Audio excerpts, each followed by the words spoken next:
Okay, so hello everyone, this is Akshay here and welcome back to the another great day of our GFG periodish week and the continuation of our dynamic programming playlist. Today's question name is Stickler Thief. The question को पढ़ते हैं देखते हैं what we can do to solve this question.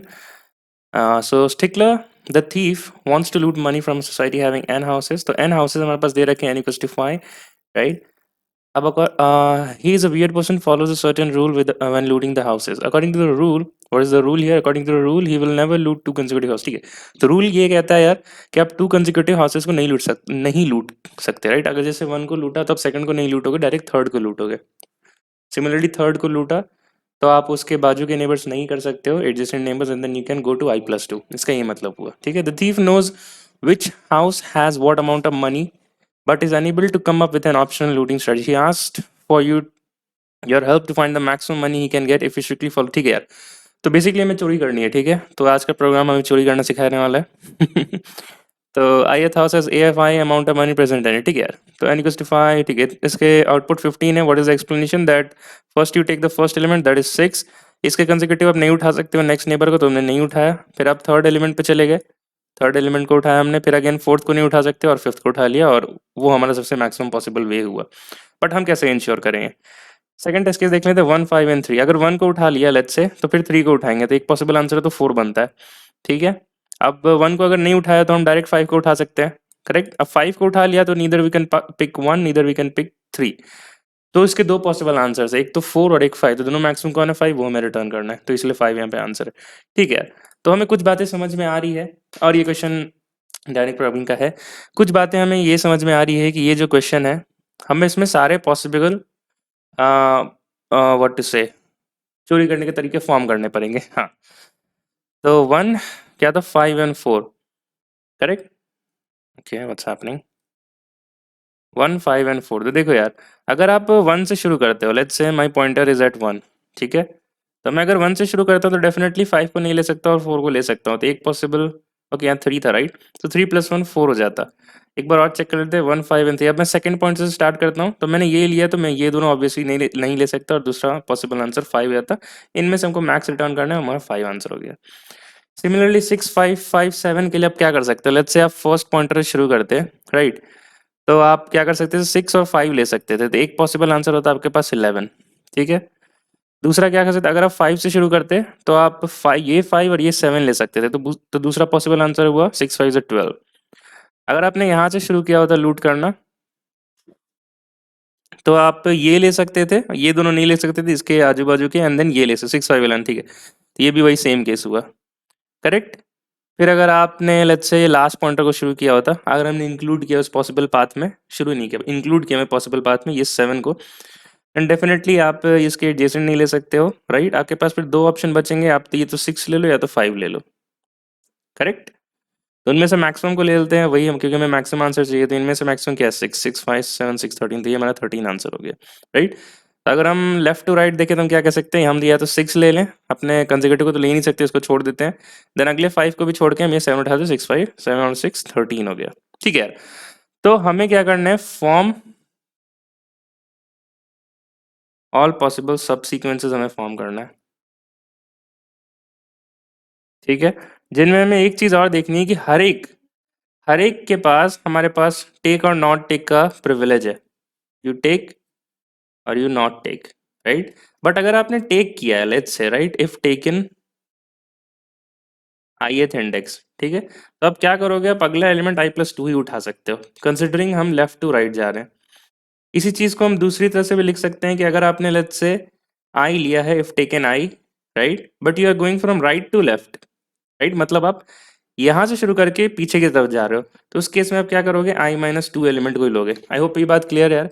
अगर आपने यहाँ से शुरू किया, आपके अगर आप यहाँ से देख रहे हो, आपने ये सारे एलिमेंट्स अभी कवर ही नहीं किया, तो आपने 7 लिया, तो डेफिनेटली 5 को नहीं लोगे, इस 5 को लोगे, ठीक है यार. तो ये बातें कुछ हो गई. तो हम क्या करेंगे यार, हम यहाँ पे एक, और उनमें में हमें क्या करना है कि हमें मैक्सिमम रिटर्न करना है. ये टेक और नॉट टेक करने के बाद बीच में हमें इन दोनों ब्रांचेस से मैक्सिमम चाहिए, करेक्ट. तो ठीक है यार, ये वही कॉइन चेंज जैसा ही है. हम एक फंक्शन बनाते हैं, हम लेट्स से एक हेल्पर फंक्शन बनाएंगे. मैं हेल्प लिख देता हूँ. मैं इसमें क्या पास करूँ? मैं इसमें एरे पास करूँगा, कॉमा 0 पास करूँगा, ठीक है. And this zero would be nothing but I D X. तो आई डी एक्स की स्टार्टिंग हम let's say left to right जा रहे हैं, तो हम जीरोथ इंडेक्स से स्टार्ट करेंगे, right. What we will see, अगर जब हम स्टार्ट कर रहे हैं, इफ टेकन का केस हमने देख लिया, नॉट टेकन केस में हम क्या करेंगे, ये केस तो हमने देखा ही नहीं। नॉट टेकन के केस में हम क्या कर देंगे, डायरेक्ट आई प्लस वन पे मूव कर जाएंगे, हमने आई को नहीं लिया, आई प्लस वन को ले लेंगे, ठीक है। इफ टेकन आई डेफिनेटली, तो हमने यहाँ पे प्लस एरे ऑफ आई भी करना पड़ेगा, प्लस एरे ऑफ आई हमने लिया, and then we are considering the possibility of starting the recursion from I plus two. एक बार सूडो कोड लिखने की कोशिश करते हैं यार, और फिर उसके बाद हम ड्राई रन करेंगे छोटे छोटे टेस्ट केस के लिए, and then we will be able to understand it. Okay, तो हम क्या कर रहे हैं, हम लेफ्ट टू राइट जा रहे हैं, तो हमारा IDX किसको पॉइंट कर रहा है, जीरो को। तो डेफिनेटली एक पॉइंट ऐसा आएगा जब हम सारे एलिमेंट्स कवर कर देंगे, और ये क्या हो जाएगा, greater than n minus one, greater than n minus one, या फिर आप लिख सकते हो कि greater than equals to n। तो मैं यहाँ पे लिखता हूँ if IDX is greater than equals to 1, that is we have covered all the possible elements, right. और हमें आगे एलिमेंट्स नहीं है, तो हमें क्या रिकर्जन को स्टॉप करना है, आंसर क्या करेंगे, रिटर्न जीरो, क्योंकि कोई आंसर पॉसिबल नहीं है, करेक्ट। एल्स हमें क्या करना है, else we will say return max of, हमने दो कॉल्स लगाने हैं, राइट। एक करना है हमें टेक का, और एक करना है हमें नॉट टेक। तो मैं यहाँ टेक लिखता हूँ, यहाँ कॉमा लगाता हूँ, यहाँ एक नॉट टेक वाला केस लिखूंगा। तो मैं क्या लिखूँ यहाँ पे, again we will call the same function help, and we will pass the same array, but we will pass the idx plus 2, and since we have taken that particular idx, then हम इसमें उस idx को अपने में add भी करेंगे, क्योंकि हमने इसको ले रखा है। उसका जो लूटिंग, जब हमने हाउस को लूट किया तो कुछ मनी हमें मिला होगा, राइट, वो मनी एरे में स्टोर्ड है, array of idx। Not take के केस में हम क्या करेंगे, again we will call the same function help, will pass the array, and then idx plus one, that's it. ये कैसे लिखा है यार, लेट्स से हमारे पास क्या था, 6 5 5 एंड 7, राइट। तो ये अगर हमने let's say i equals to 0 है और हमने इसको नहीं लिया है, राइट, इसको नहीं लिया है, हमारे पास दो केसेस थे, टेक और नॉट टेक, अब इसमें नहीं लिया है, तो अगेन तो डेफिनेटली नॉट टेक वाला केस क्या होगा, i प्लस वन के लिए हम वापस से चलना शुरू कर दें, सेम काम करना शुरू कर दें। चलो एक छोटे टेस्ट केस के लिए हम ड्राई रन करते हैं, and then I think it will make much more sense to you guys. तो मैं इसको ऐसे लिख देता हूँ, okay okay, let us do a quick dry run. तो हम छोटा एग्जांपल लेंगे यार समझने के लिए, 1 5 एंड 3 है, इसकी इंडेक्स क्या हो गई, 0 1 एंड 2, ठीक है। तो सबसे पहले क्या होगा, आई विल कॉल, हम फंक्शन में इंडेक्स पास कर रहे हैं, right, so it will call function of idx plus to, right, so it will call, ये मैं जीरो पर हूँ, मैंने कॉल किया फंक्शन ऑफ टू प्लस, मैं इस जीरो को इंक्लूड कर रहा हूँ, जीरो पे जो एलिमेंट है तो मैं प्लस वन कर रहा हूँ, ठीक है। Then again go for calling for the taking part, तो मैं कहूँगा ये टू इंडेक्स है, राइट, मैं अगेन प्लस टू जा रहा हूँ, तो फंक्शन ऑफ फोर पास हो जाएगा, right. But you can clearly see ये जो फोर है आउट ऑफ बाउंड जा चुका है, तो फॉर दिस केस ये क्या हो जाएगा, ये कर देगा रिटर्न जीरो, रिटर्न जीरो, और व्हाट क्या कर देगा ये, सो बिफोर रिटर्निंग जीरो हम किस पोजीशन पे हैं, टू इंडेक्स पर, राइट। तो हमें उस पर्टिकुलर एलिमेंट को इंक्लूड करना है, then we have to call for idx plus two, तो पहले उस एलिमेंट को इंक्लूड भी कर लो। तो एलिमेंट क्या था यहाँ पे, 3, and then we have called for the index 4, ये आउट ऑफ बाउंड है, राइट। तो ये जो पर्टिकुलर एफ ऑफ 4 है, ये कह रहा है कि my value is 0, so I will return 3, ठीक है। और यहाँ पे एक प्लस वन भी था, तो मतलब लेफ्ट कॉल से हमारे पास 4 रिटर्न हो जाएगा, ठीक है। अब चलते हैं इसके राइट कॉल पे, देखते हैं ये क्या बोलेगा कि यू डू नॉट हैव, ये नॉट टेक वाला पार्ट है, करेक्ट, मतलब you just have to do index plus one, तो फंक्शन ऑफ 3 हो जाएगा, ये 2 था तो प्लस वन 3 कर दिया हमने, यहाँ पे हम इंडेक्स पास कर रहे हैं, ठीक है। अब अगेन ये आउट ऑफ बाउंड जा चुका है, तो इसकी वैल्यू क्या हो गई, 0, और ये क्या रिटर्न कर देगा, देखो फंक्शन कॉल होने के साथ एक प्लस वन भी था ना साथ में, तो वो प्लस वन करेंगे और ये रिटर्न हो जाएगा 1, ठीक है। अब हमें लेफ्ट और राइट कॉल से मैक्सिमम आंसर चाहिए, राइट, तो 4 और 1 में मैक्सिमम कौन है, 4, तो ये टोटल 4 रिटर्न कर देगा, ठीक है यार। राइट कॉल्स को फिनिश करते हैं। तो ये क्या किया इसने, नॉट टेक किया, मैंने बोला जीरो इंडेक्स में कोई एलिमेंट नहीं चाहिए, मैं बस आगे बढ़ रहा हूँ, f1 पे कॉल कर दिया मैंने, correct. Then it what it will do, it will call for f of plus two index, right, 1 plus two that is 3, और 1 पे जो एलिमेंट है दैट इज 5, मैं उसको आंसर में लूंगा अपने, प्लस 5 करूंगा यहाँ पे, ठीक है। अब f ऑफ 3 जो है, f of 3 itself is out of bounds, तो ये f ऑफ 3 विल रिटर्न 0, हमने यहाँ कंडीशन लिख रखी है, और प्लस 5 है, right, so left call will return 5 from here. Let us assume with the right call f of 1 again, तो हम क्या करेंगे, f of not take है, right, तो अगेन प्लस वन कर देंगे, f of 2, f of 2 के लिए कॉल क्या कॉल होगा, f of 2 plus 2 that is 4, और इंडेक्स 2 पे कौन सा एलिमेंट था, 3 plus 3, right. Now F of 4 has went out of bound, तो ये पर्टिकुलर चीज 0 को पॉइंट करेगी और मैं रिटर्न कर दूंगा 3. Correct. Let us now move to the right hand side, the last call which we need to make. F of 2 के लिए अगेन राइट कॉल, मतलब नॉट टेक, तो एफ ऑफ 3 अगेन ये आउट ऑफ बाउंड जा चुका है, तो इसकी वैल्यू क्या हो गई 0 and it will return 0. Now we need to take the maximum of left and right call, so 3, 0 का मैक्सिमम क्या है 3. अब देखो एफ ऑफ 1 के लिए 5 है लेफ्ट से एंड 3 है राइट से, तो 5 और 3 का मैक्सिमम क्या है 5, तो it will return 5. Finally, we are at the first parent call, root call जिसको कह सकते हो आप. तो लेफ्ट से हमारे पास 4 आ रहा है, राइट से 5 आ रहा है, तो हमें इसका मैक्सिमम क्या हो यार 5. करेक्ट. तो ओवरऑल आंसर रिटर्न हो गया हमारा 5, और क्या यही आंसर था इस पर्टिकुलर टेस्ट केस के लिए. फॉर 1, 5 एंड 3 आंसर हमारा 5 था. करेक्ट. तो ये हुआ इसका छोटा सा रिकर्जन फ्लो यार, ये समझना भी बहुत जरूरी होता है. करेक्ट. ठीक है. अगर आप लेकिन प्योर बिगनर हो, राइट, आपको नहीं समझ में आ रहा है कि भाई आपने कैसे सोच लिया रिकर्जन कैसे लगाना है, राइट, तो सबसे पहले तो आपको रिकर्जन के फंडे क्लियर होने चाहिए. रिकर्जन होता क्या है यार, किन केसेस में हम रिकर्जन लगाते हैं, तो उसके लिए मैंने रिकर्जन की प्लेलिस्ट बना रखी है. आप मेरे चैनल पे जाओ, रिकर्जन की प्लेलिस्ट देखो, आपको बहुत कुछ समझ में आएगा. उसमें 6-7 स्टैंडर्ड क्वेश्चन हमने किया है वहाँ पे. आप उन सारे क्वेश्चन को करो and you will be able to get a good grasp on what is recursion and why, और रिकर्जन कब लगाना है हमें. ठीक है. ठीक है यार, ये तो हो गई इसकी पहली अप्रोच. तो इस सूडो कोड करो अपने क्वेटर में. So your task is now please pause this video here and you must dry run for some more cases, for some more small cases. Let's say change the integer value and try to make the recurrence tree and see that you get the correct answer, and then you can proceed it with the pseudocode coding on the coder. ठीक है. Video pause करो और कर लो यार. Dry जरूर से कर लेना, मक्कारी मत करना यहाँ पे, क्योंकि मैंने किया तो मेरे को समझ में आ रहा है, आप करोगे तो आपको भी समझ में आएगा कौन कौन से, लाइक खुद से लिखोगे तो मसल मेमोरी अच्छे से बनेगी. राइट. ठीक है यार, तो ये रहा कोड हमारा जावा में. इसको सबमिट करते हैं and while it is submitting हम वापस से आते हैं. इसकी टाइम कॉम्प्लेक्सिटी क्या हो जाएगी और हमें टीएलई मिलेगा या नहीं मिलेगा. अगर आप n देखो तो उसका जो कंस्ट्रेंट है वो less than equal to 10 power 5 है, और हमारे पास क्या ऑप्शन है यार, हर एक एलिमेंट के लिए we have two options, that is take और not take. Right. So we are using the time complexity of 2 power n. It's an exponential time complexity. अगर आप इसको निकालोगे 2 power 10 power 5, then this is much much much greater than 10 power 8. And to solve a question, हमारा code successfully submit हो जाए, we need to code our solution in less than equals to 10 power 8 iteration. So that is why we will get a TLE. Let us verify it. Great यार, TLE आ गया, हमने TLE देख लिया, बहुत ही अच्छी बात है. Only 10 cases are passed. ठीक है यार, कंस्ट्रेंट बहुत बड़ा था. ओके. अब यहाँ से कहानी शुरू होती है कि ऑप्टिमाइजेशन की. कि ठीक है यार, हम भैया ये तो समझ गए रिकर्जन लगाना है, हमने ट्री भी बना लिया, बट अब ये सॉल्व नहीं हो रहा है, इसको ऑप्टिमाइज कैसे करें. तो और ऑप्टिमाइजेशन दो तरीके से होता है यार रिकर्जन का, मेमोराइजेशन एंड टैबुलेशन. और यहीं पे आता है हमारा डायनेमिक प्रोग्रामिंग. ये क्या कहता है कि आपने जो प्रीवियस स्टेट्स है, ऑलरेडी विजिटेड स्टेट्स जो हैं, आप उसको बार बार सॉल्व मत करो. ठीक है. जैसे कि आप देख पा रहे हो यहाँ f(3) का वैल्यू 0 है, राइट, और यहाँ भी f(3) 0 है, राइट. तो ऐसे बहुत सारे वेरियस सब प्रॉब्लम्स होंगे जो रिपीट होंगे. अब हमारे पास देखो कि हमने छोटे से ट्री के लिए बनाया था, सिर्फ 3 एलिमेंट्स के लिए, तो एक दो सब प्रॉब्लम्स रिपीटेड दिख रहे हैं. अगर आप इन्हीं एलिमेंट्स को लेट्स से 5 या 6 के लिए बना लो, सिर्फ 5 और 6 के लिए, आपको साफ साफ दिख जाएगा कि बहुत सारा स्टेट्स है जो हम बार बार कैलकुलेट कर रहे हैं. राइट. तो मेमोराइजेशन बोलता है कि आपको एक स्ट्रक्चर बनाओ बेस्ड ऑन योर स्टेट्स. अब मैं कौन सा स्टेट्स यूज कर रहा हूँ, मैं इंडेक्स का स्टेट्स यूज कर रहा हूँ. मैं बस एक 1D एरे बना लूंगा. ठीक है. और मैं हर स्टेट्स का आंसर उसमें स्टोर करता जाऊंगा. और बिफोर कॉलिंग रिकर्जन, यहाँ पे before calling recursion I will just check कि मेरा प्रीवियस स्टेट जो स्टेट अभी मैं कैलकुलेट करने जा रहा हूँ रिकर्जन से, क्या वो स्टेट मैंने पहले ही कैलकुलेट कर रखा है. तो आप अपना जो डेटा स्ट्रक्चर बनाए थे यहाँ पे मेमो एरे जो भी था 1D 2D एरे, वहां से उस आंसर को उठाओ और वो फोन में, क्योंकि एरे इंडेक्सिंग क्या वो 1 होती है, और वहां से अपना आंसर लेके आगे बढ़ जाओ. Right. Do not go the recursion for the same states which have already done multiple time. So that is why. तो फिर क्या होगा, 2 पावर n रिजॉल्व होकर हमारा O ऑफ n में हो जाएगा. करेक्ट.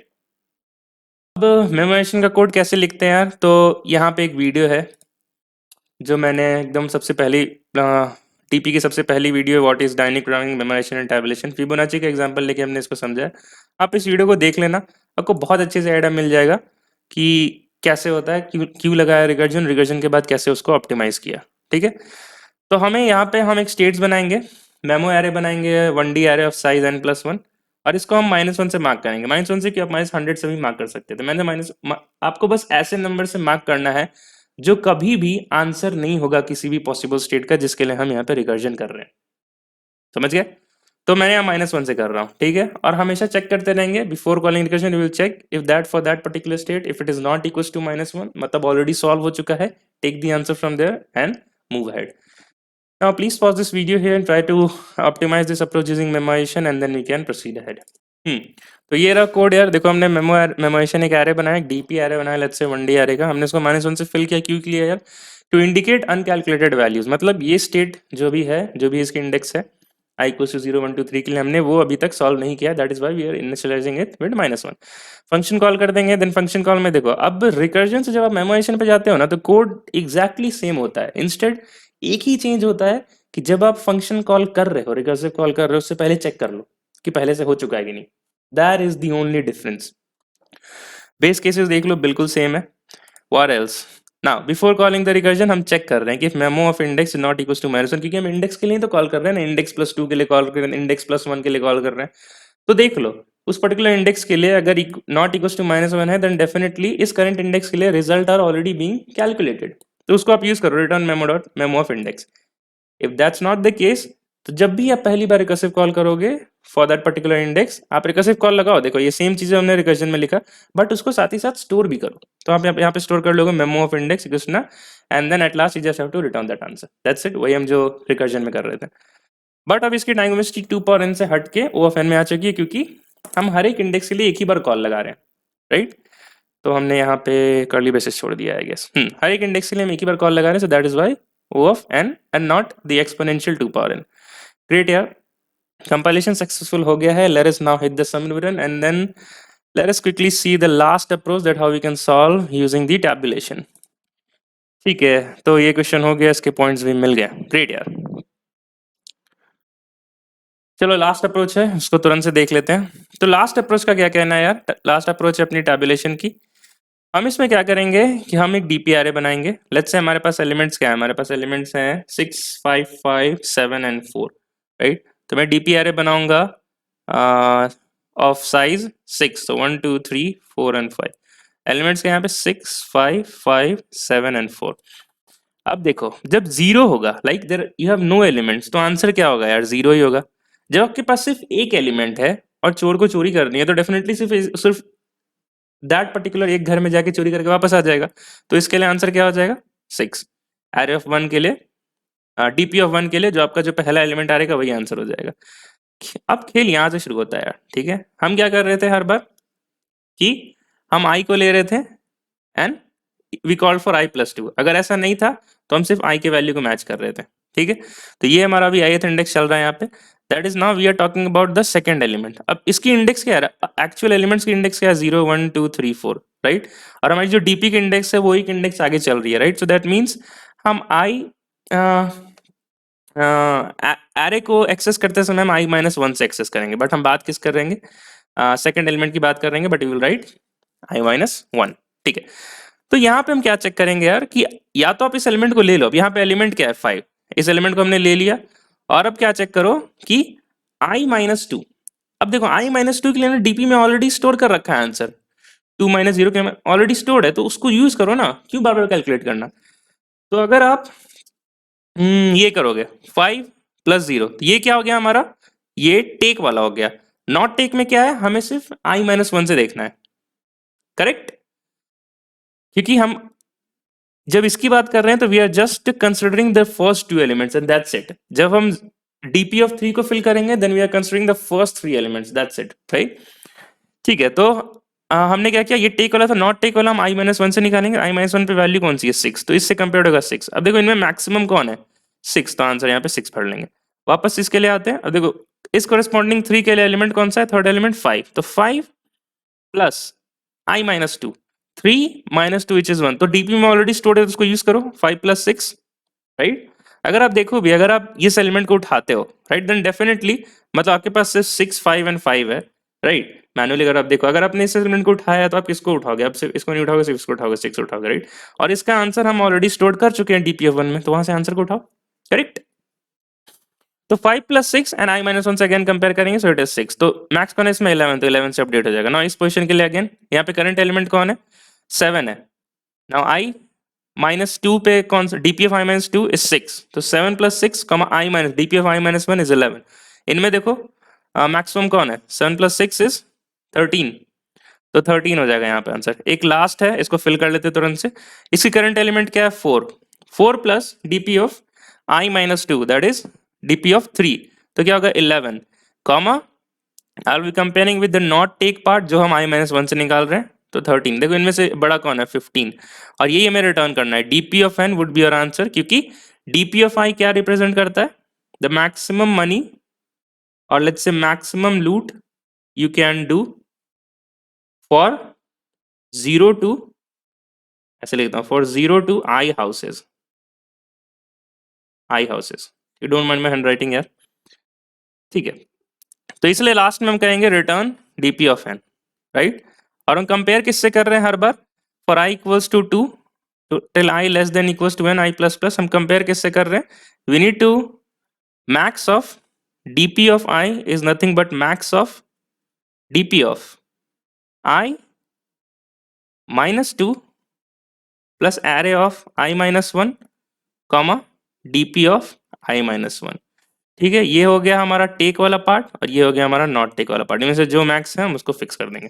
ठीक है, वीडियो को पॉज करो again and you are very encourage to dry run for any this some cases if you want, and now please try to code this pseudo approach in the code and then we can resume ahead. Before moving ahead यार, मैंने space complexity discuss नहीं की, right. तो recursive approach के लिए space complexity क्या हो जाएगी, वापस एक बार रिकर्जन पे चलते हैं। आप देखो तो ये जो height of the recursion tree है, इसका मैक्स हाइट कितना है, first call, second call and third call, और तीन एलिमेंट्स थे, right. So that is why I am saying that the maximum calls that you will have in your recursive stack would be O of n. तो हमने, ठीक है, इसलिए मैंने कहा रिकर्जन का ओ ऑफ एन होगा space complexity 2 power and time complexity. Memorisation में हम डीपीआरए बना रहे थे, 1D आ रहे, तो इसलिए O of N space complexity, and we are visiting, we are calculating each index just once, otherwise हम मेमोराइजेशन से यूज कर रहे हैं तो O of N again, right. Let us see for the tabulation. तो ये रहा हमारा टैबुलेशन अप्रोच यार। मैं कोड वॉक थ्रू नहीं दूंगा, वही सब लिखा हुआ है जो मैंने आपको ड्रायर में दिखाया था। Great. What is the space and time complexity? O of n because we are running a for loop, and O of n space complexity because हम एक DPRA मेंटेन किया है n+1 का। ठीक है यार, तो तीनों अप्रोचेस हो गए complete. So congratulation to everyone of you जो यहाँ तक पहुंच वीडियो देख पाया यार 22 मिनट्स। तो लंबे वीडियोस बनाने में भी दिक्कत होती है और देखने में तो और दिक्कत होता होगा, खैर ठीक है। तो ये हमारा C++ का यार ये पहला अप्रोच है, मैंने कमेंट डाउन कर दिया। ये अपना सेकंड अप्रोच है, ये आपको सारे कोड DSA के रिपोजिटरी लिंक में मिल जाएंगे, चिंता ना करो आप, आपको लिंक डिस्क्रिप्शन में मिल जाएगा। ये इसका थर्ड अप्रोच है टैबुलेशन वाला, the same thing that we have done in Java, and जो ड्रायर मैंने दिखाया है सब कुछ सेम एप्लीकेबल है। Some syntactical changes are there, instead of array we are making a vector and that's it. अब वैसे यहाँ एरे भी बना सकते थे बट ठीक है। ठीक है यार, तो हो गया, ये क्वेश्चन खत्म करते हैं आज को, और आई होप आपको अच्छे से बहुत समझ में आया होगा कि, तो हमने यहाँ पे तीन अप्रोचेस डिस्कस किए। एक समरी डिसाइड कर लेते हैं, recursion approach 2 power n space complexity, n time and space for memorisation and tabulation, right. ठीक है यार, तो मिलते हैं कल के पीरियड के 329 में। Till then keep learning, keep going, bye bye and take care.